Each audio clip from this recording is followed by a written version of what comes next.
Students, welcome you all to English literature. So today we are going to discuss part 2 of the poem Stopping by Woods on a Snowy Evening written by Robert Lee Frost. So पिले आज आम plus two first year first poem stopping by woods on a snowy evening second part discussion करने को जाऊे. So I hope this session will be very helpful to all of you. Okay.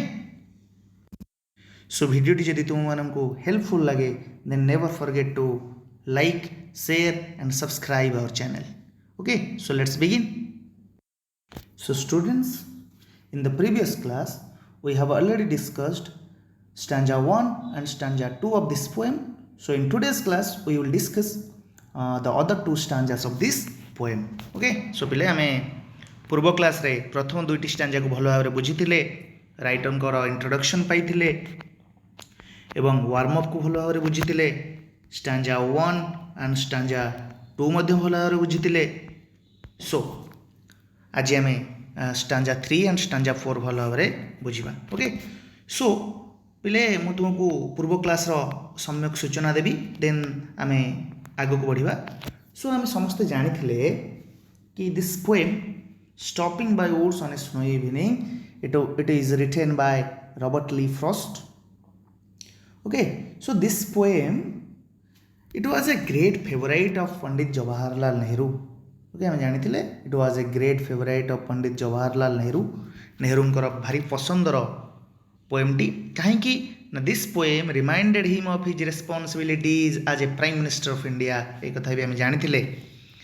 ए कविताटी तांको जड़े प्रधानमंत्री भाव में दायित्व मन पकई देता. तेणु ये पोएमटी बहुत पसंद. ओके, पे आम आउ गोटे कथा भी जानी जे ये पोएम दुई प्रकार मीनिंग अच्छी, गोटे सरफेस मीनिंग आ गोटे कौन ना डीपर मीनिंग. ओके, आम सरफेस मीनिंग भी बुझी, डीपर मीनिंग भी बुझी. तेणु यू कैन नोट डाउन ना, मुझे तुम मानक यार सरफेस मीनिंग और डीपर मीनिंग आउ थे कहीदे पिले तो ये लिखि रखिपार. What is the surface meaning of this poem. Okay,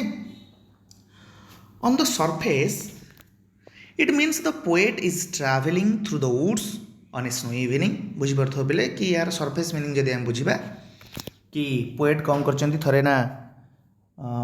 travel करुँच वुड्स दे and it was a snowy evening. Okay,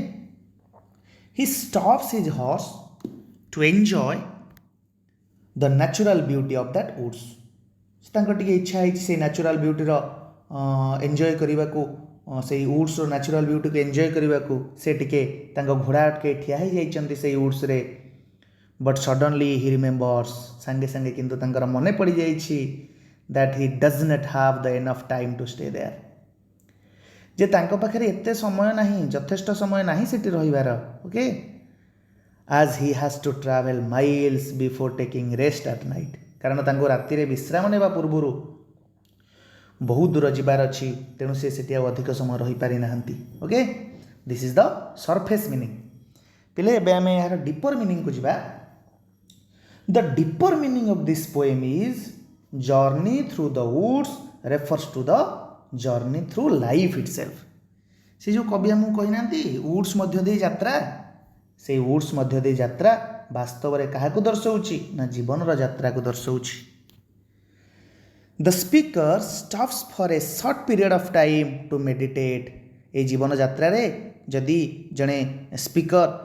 अल्प समय पाई ध्यान करने अटकी जाए बा अटकी जाए, देन सडनली ही रिमेम्बर्स, तार मन पड़ जाए he has to keep many promises. जे ता पाखे समय ना ध्यान करने को, ताको बहुत प्रोमिजेस रखिबार अच्छी, बहुत कथा देछि से ताको सब रखिबार अच्छी. He has to take so many responsibilities, ताको बहुत सारा दायित्व नेबार अच्छी. And he has to fulfil many dreams, ताको बहुत किसी स्वप्न भी पूरण करार अच्छी. ओके, बिफोर हिज डेथ, तांकर मृत्यु पूर्वरु तांको बहुत किछि करिवार अछि, तांको बहुत प्रोमिज रखिबार अछि, बहुत सारा रेस्पॉन्सिबिलिटी नेबार अछि एवं बहुत सारा स्वप्न पूरा करिवार अछि. तांको फाइनल स्लीप पूर्वरु, पहले मन रख फाइनल स्लीप माने डेथ. ओके, ता पूर्वरु तांको बहुत किछि करिवार अछि. तेणु से गोटे मनीष केबे अटकी जाई परिबनी ताको आगु आगु बढ़िबाकू चली पड़िबो कारण तार मृत्यु पूर्वर ताको बहुत किछि करिवार अछि ओके ताले सरफेस मीनिंग और डीपर मीनिंग पिले बुझी पारलो सरफेस मीनिंग कहूची कि जंगल मध्य देई गोटे स्मॉल एरिया ऑफ ट्रीज ता मध्य देई राइटर यात्रा करूछंती एवं क्षणिक पई अटकी जाइछंती एवं तांकर मने पड़ी जाउछि मते बहुत दूर जिबार अछि मते राति रे विश्राम नेबा पूर्व बहुत दूर जिबार अछि किंतु यार डीपर मीनिंग कहूची कि जीवन यात्रा रे आमे जदि किछि क्षण ध्यान करिया पई अटकी जाउछे हमर मने पड़िबा उचित जे हमर मृत्यु पूर्व हमको बहुत किछि करिवार अछि हमको बहुत प्रोमिस रखिबार अछि बहुत रेस्पॉन्सिबिलिटीज को नबार अछि एवं बहुत ड्रीम को पूरा करिवार अछि ओके सो एटा थला सरफेस मीनिंग आउ डीपर मीनिंग सो पिले आमे जो दुईटी स्टांजा पढ़ी थिले मु से विषय रे समय आलोचना करिवि तापर हम आगु बढ़िया okay in the first part the writer is travelling through the woods it was a snowy evening okay writer कौन करचंती ना गोटे शीतुआ संध्यारे वुड्स मध्य दे यात्रा करूछंती हम एकता सब पूर्व पार्ट रे पढ़िथिले and he stops to enjoy the beautiful scenario of that woods से अटकी जाइछंती से वुड्स रो अति सुंदर सिनारियो को उपभोग करिवाकू okay and the speaker says that he knows the owner of that woods से कहती जे से जानी से वुड टी कहार से वुड्र मालिक को से जानती and the owner of the woods lives in the nearby village कि से वुड्स मालिक से निकटवर्ती गाँव में जाए कथा भी से कहते से ओनर जे से ओनर से वुड्स ओनर से निकटवर्ती गाँव में रुहे the writer says that the owner won't see him stopping there कहते कि से ओनर मत देखिपारे मुझे अटकी to watch his woods filled up with snow तार से स्नो रे भरा वुड्स को मु अटकी एंजॉय करुच्ची से किंतु मत देखिपार ना and when he stops there जो से वुड्स रे अटकी जाइथिले his humble horse is in confusion से जो घोड़ा चले जाउथिले जो घोड़ा को से अटके देइथिले that horse is in confusion से द्वंद्व पड़ जाइछि the little horse thinks it's strange to stop there से छोटिया घोड़ाटी से हम्बल घोड़ाटी भाविची एठी अटकिबा गोटे ताको अद्भुत लागिछि काहेकि ना because there is no farmhouse near by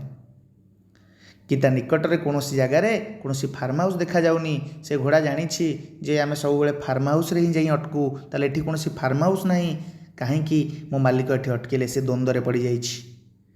and that evening is the darkest evening of the year एवं से संध्याटी अति अंधकारमय संध्या थिला से वर्षर तेणु घोड़ाटी कन्फ्यूज हो जाइछि द्वंद्व पड़ जाइछि जे मो मालिक ए जगार कहीं अटकिले this is not a safe place to stop यह एक निरापद जगह नुहे अटकिबार तेणु से द्वंद्व पड़ जाइछि एहिपरि भाव में दुईटी स्टांजा पढ़ी ओके बर्तमान आम स्टांजा 3 को जीवा देख पिला माने he gives his harness bells a shake एटी ही किए पिला पिला माने ना ही होची the horse okay he gives his harness bells a shake ताले से तार से हार्नेस बेल को तार से बेकरे बंधा जाइथिबा हार्नेस बेल्स को मन रख पिला हार्नेस बेल्स माने small bells attached to a strap बा band around the neck of horse which twinkles as the horse moves okay so he gives his harness bells a shake से तार bell को गोटे शेक देइछि अर्थात दोहलेइछि शब्द करिछि घंटी शब्द करिछि to ask there is some mistake जेमिति से पचारिबा को चाहूछि तांको मालिक को कि this is not our place this is not a safe place to stay there is some mistake you are doing ता मालिक को जेमि से पचारुछि जे आपण कोनोसी मिस्टेक करूछन्ते एटा आम जगह नुहे अटकिबार the only other sounds the sweep of easy wind and downy flake ताले घोड़ार से जो हार्नेस बेल रो शब्द को छाड़िले आउ कौन से शब्द थिला द ओनली अदर साउंड्स आउ कौन अलग शब्द थिला ना the sweep of easy wind अर्थात धीर पवन शब्द साई साई शब्द एंड डाउनी फ्लेक एवं निम्नगामी अर्थात तलू को टप टप शब्द करी पड़ुथिबा से छोट छोट शिशिर बुंदार शब्द ओके पिले ये मन रहा 3 प्रकार शब्द से राइटर वर्णना करिसेंती गोटे होची हार्नेस बेल रो बाजिबार शब्द आउ होची इजी विंड रो शब्द आउ गोटे होची डाउनी फ्लेक रो शब्द ओके सो आम थर्ड स्टांजा बुझिले पिले कि घोड़ाटी तार हार्नेस बेल को दोहलई से पचार चाहिए मालिक को कि if you are doing some mistake जदिओ आपन काले कौन मिस्टेक करुछंती okay because this is not our place कारण यह आम स्थान नुहे this is not a safe place to stop एटी अटकिबा आम पई निरापद नुहे से तो कथा कहि परिबनी मनीष नुहे तेणु तार बेल को दोहलाई से प्रश्न करने को चाहिए निज मालिक को एवं से आउ को शब्द आमको शुभा जाउथिला ना the other sounds are the sweep of easy wind and downy flake ताले घोड़ार बेल को छाड़ी आउ दुईटी शब्द थिला कौन ना the sweep of easy wind and downy flake flake पिले मन रख फ्लेक माने pieces of snow which are soft light and white as feathers हल्का बहुत जोटा बहुत नरम हल्का एवं देखा धला रंगर आम ए पिले लास्ट स्टांजा को जीवा the woods are lovely dark and deep देख से छोटिया जंगल को कवि वर्णना करुछंती कहते द वुड्स आर लवली भारी सुंदरिया जगह डार्क एंड डीप अंधकारमय एवं डीप मीन्स कौन ना घंच लगुच गहिरिया लगुच but I have promises to keep कहते देख बढ़िया कथा कहते वुड टी भारी सुंदर देखा जाउथिला the woods are lovely dark and deep भारी सुंदरिया अंधकारमय एवं गभीरिया देखा जाउथिला but I have promises to keep but I can not stay here because I have promises to keep मुझे अटकी पारिबेनी मुझे अटकी पारिबेनी to enjoy the beauty of this woods ए वुड्स रो सुंदरता को मु देखि पारिबिनी रही पारिबिनी एठी अधिक समय because I have promises to keep मते बहुत कथा देइछि ताको सब रखिबा को पड़िबो okay and miles to go before I sleep and miles to go before I sleep this is the line ए दुई धाड़ी आमको कही दउछि संपूर्ण कवितार विवरणी miles to go before I sleep and miles to go before I sleep पिले मु तुमको पूर्व कही कि miles to go before I sleep माने नुहे कि से जेती दूरता जावाकू अच्छी तांकर निज गेस्ट हाउस पूर्व से कथा कहते miles to go before I sleep means तांको मृत्यु पूर्व तांको बहुत दूर जीवार अच्छी तांको बहुत किछि काम करियार अच्छी तांको बहुत कथा रखिबार अच्छी तांको बहुत स्वप्न पूरा करिवार अच्छी से कथा से कहते and miles to go before I sleep and miles to go before I sleep so I can not stay here to enjoy the natural beauty. I have many promises to keep. I have miles to go before I sleep. पिले बुझी पार बढ़िया कथा कहते तेणु यहीपरि भाव में चारिटा stanza आमर शेष होइछि ओके फर्स्ट स्टांजा से आमको कहीदे कि से जो वुड्स अटकी से तांकर ओनर को जानती एवं से ओनर नियर बाय विलेज रे रुहंती ओके एवं ओनर तांको सेठी अटकी थिबार देखि परिबेनी तांको तांको वुड्स को एंजॉय करुथिबार देखि परिबेनी सेकेंड स्टांजा रे हमको कहंती से घोड़ा कथा से तांकर हम्बल हॉर्स कथा से छोटिया घोड़ाटी भाबिची कि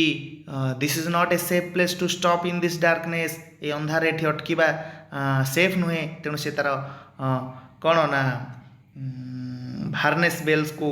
दोहले की प्रश्न पचार चाहिए मालिक को जे this is not a safe place we have to go from here एठू आमको चली जावाक पड़ो ओके तेणु आम आउ गोटे कथा भी जानी कि से कौटी अटकी थे ना between the woods and the frozen lake से वुड्स आउ फ्रोजन लेक मझा मझी जगार अटकी थे and that evening was the darkest evening of the year एवं से संध्याटी अति अंधकारमय संध्या थिला तेणु घोड़ाटी को स्ट्रेंज लगी घोड़ाटी को आश्चर्य लगी कि मो मालिक ये कहीं अटकी गले this is not a safe place to stop third stanza आमको कहुई घोड़ाटी कौन करी तार हार्नेस बेल को सेक करी बजे तार बेकर लगी पट्रे लगी से बेल को दोहल सते जेपरी से बेल माध्यम प्रश्न करने को चाहूला कि if there is some mistake काले ये कौन भूल करुँच कि मालिक पचार को चाहूला ओके एवं तार हार्नेस बेल को छाड़िले the only other sounds are अन्य कौ शब्द थिला ना the sweep of easy wind and downy flake से अंधकारमय संध्यार पवन साई साई शब्द एवं शिशिर बिंदु गुड़िक टप टप हो तलू पड़ुले से शब्द ओके शेष से वुड्स को वर्णना करिसेंती राइटर कहते the woods are lovely dark and deep से वुड बहुत सुंदर थिला but I have promises to keep किंतु मु एठी रही परिबिनी I can not stop here to enjoy the natural beauty I have to keep many promises मते बहुत सारा प्रोमिस को रखिबार अछि and miles to go before I sleep and miles to go before I sleep मो मृत्यु पूर्व मते बहुत दूर जीवार अच्छी एटी स्लीप माने पिले फाइनाल स्लीप बा डेथ मन रखिबो ओके अच्छा miles to go before I sleep रो अर्थ कौन पिले ना एटा सबटू इंपोर्टेंट लाइन ए टॉपिक रो miles to go before I sleep and miles to go before I sleep यार अर्थ होउची we have to keep many promises we have to take many responsibilities and we have to fulfill many dreams before our death okay final sleep ता पूर्वरु आम final sleep पूर्वरु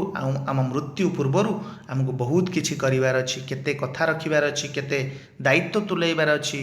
केते स्वप्न पूरा करिवार अछि तेणु आम समय नष्ट करि परिबा नाही ए कविता माध्यम रे कवि आमको बहुत भलो शिक्षा दैचंती कि we must not waste our time okay so यहीपरि भाव में कविताटी शेष हुए पिले आम नेक्स्ट क्लास रे यार क्वेश्चन आंसर गुड़ा डिस्कसन करिबा okay so this is all about today's class okay पुणी देखा नेक्स्ट क्लास रे till then take care okay